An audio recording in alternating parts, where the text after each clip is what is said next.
Gazze'de annem, babam ve 13 kardeşim yaşamakta.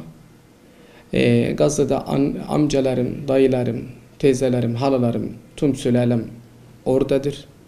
Gazze'den bu yaşanmış olduğu savaşta kimseye Gazze'ye terk etmedi, kimseye göç etmedi. Bu kadar da tonlarca ağır bombalar atıldığı halde diren ve sabretmeyi devam ediyorlar.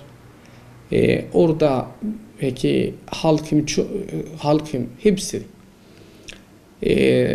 hiçbirisini kaçmayı düşünmedi. Yaklaşık 15 günden beri haber alamadığımdan dolayı ailem nerede olduğunu, nerede yaşadığını, ne şartları olduğunu, nerede kaldığını, nasıl geçindiğini, sağ mıdır, ölü müdür, hangi şartlarla, ne içiyor, ne yiyor ve hangi şartlarla şu anda kaldığını ben bilemem, kimseye de bilemem. Çünkü biliyorsunuz Gazze'de elektrik yok, su yok, yakıt yok, internet yok. Her yerde tüm altyapı vurulmuştur, vurulmayı devam ediliyor. Var olan yardım da dahil, hiçbir şekilde Rafah kapısından sokulmasına izin verilmiyor. Hastanelerde her köşesinde anestezisiz ameliyat yapılıyor. Koridorlarda ameliyat yapılıyor. Hiç hijyenik olmayan şartlarda elindeki az olan da edevatlarla idare etmeye çalışılıyor. Toparlanmaya çalışılıyor. Ve ne yazık ki çoğu hasta tedavi edilemediğinden dolayı bugünkü şehit ediliyor. Savaşın yaklaşık 1. ve 2. günde başladığında konuştuk ve oralarda biz helalleştik. Çünkü savaş çetin olduğu gibi daha ne yapacağı, ne olacağı belli olmadığından dolayı biz ilk iki günde konuşabildiğimiz kadarıyla helalleşmeye çalıştık. Vedaleşmeye çalıştık. Her şeye göze aldık.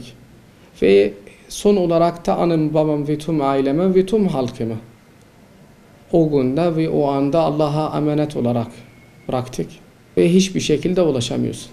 O günde tüm Türkiye halkına, tüm Siirt ve tüm insanlamına ben sadece Filistinli olduğum için değil, ben gerçekten de başta bir insan olduğumdan dolayı ve Müslüman olduğumdan dolayı bugün de daha çok Gazze halkına üzülüyorum ve yaşadığı acılara paylaşıyorum. Gazze'de doğmak benim elimde bir şey değildi. Oradaki insan kaderi olduğu için ben de aynı kaderi paylaşıyorum. O kadar katliam, çoluk çocuğu demeden, yaşlısı, hastası demeden, bugündeki hastanelerle veya camilerle, kiliselerle tüm sivil hedefleri alınıyor. Bunun için bugün de herkesin bir insanlık görevi vardır. Artık bu yapılan katliam ve soykırım durması için herkes de ayaklanmalıdır. Ve şunu belirtmek istiyorum ki bugün Gazze'deki katliam ve soykırım önceden yapılmıştır ve halkı bu şekilde göç ettirildi. Filistin halkı hiçbir zaman da toprağı satmadı. Bugün nasıl soykırım yapıldıysa, nasıl katliam yapıldıysa ve halk göç ettirdiyse evvel de aynı şey yaşanmıştır.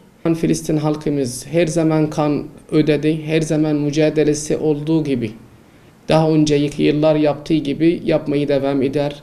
Her zaman Filistin direnci kırılmadı, kırılmayacaktır. Bugün bunun için istirhamımız şu ki gerçekten de olayı farklı yollara gönderilmeden, farklı bir taraflara çekilmeden, bu olayı bugün de 2 aylık bebek öldürülmesinde bir sebep aramamak lazım. Bugün de bu çocuğun da toprak sattı. Bu çocuğu acaba Türkiye'ye arkasından mı vurdu? Gibi bir 2 aylık ya da 1 aylık ya da anne karnındaki bir çocuğu bugün onu suçlamak kadar zor bir şey ve acı bir şey yoktur. Bugün de biz bir ümmetsek, bugün biz bir Müslümansak, bugün biz bir insansak, bu yapılan soykırımlara durulması için elimizden gelen yapmamız gerekiyor. Ve şunu belirtmek istiyorum ki ben eminim ki Türkiye halkı her zaman da Filistin halkı küçük bir kardeş olarak, küçük bir vatan, yavru vatan olarak görülmüştür. Görmeyi devam edecektir. Allah'tan sonra umudumuz Türkiye'de ve Türkiye halkındadır. Bunun için ne olursunuz var olan Müslüman davası Filistin, var olan Müslüman davası Kudüs, var olan Müslüman davası El-Mescid-i Aksa'ya yalnız bırakmayın. Aç boğazını, aç. Bir daha öksürüyor, bunun akıntısı var.